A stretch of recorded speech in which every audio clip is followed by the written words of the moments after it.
ఈ కువైట్‌కి ఎవరు కూడా స్టార్టింగే బయట వీసా అయితే తీసుకోరు. ఇంట్లోకి తీసుకున్నాక కొంచెం వీళ్ళ వంటలు, వీళ్ళ వాతావరణం, వీళ్ళ భాష అన్నీ వచ్చిన తర్వాత అయితే బయటికి రావడానికి ప్రయత్నిస్తారు. ఎందుకంటే జీతాలు ఎక్కువ కాబట్టి.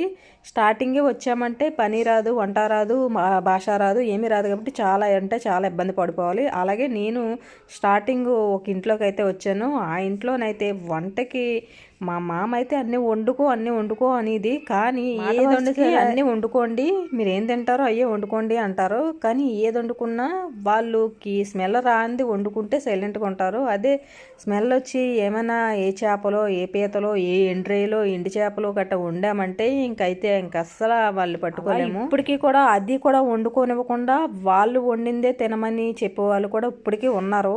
మ్యాక్సిమం మంది మాత్రమే మీకు నచ్చింది వండుకోండి అని చెప్పి చాలా సైలెంట్గా ఉంటారు. మీకు నచ్చింది వండుకోండి తినండి అని చెప్పి. కొంతమంది మాత్రం వండుకొని అసలు పని చేసుకున్న వాళ్ళకి ఇంట్లో వాళ్ళకి ఇదే తేడా. ఫుడ్ దగ్గరే తేడా వస్తుంది. బయట అయితే మనకు నచ్చింది వండుకోవచ్చు, నచ్చింది తినచ్చు. ఇంట్లో అయితే అలా ఉండదు కాబట్టి.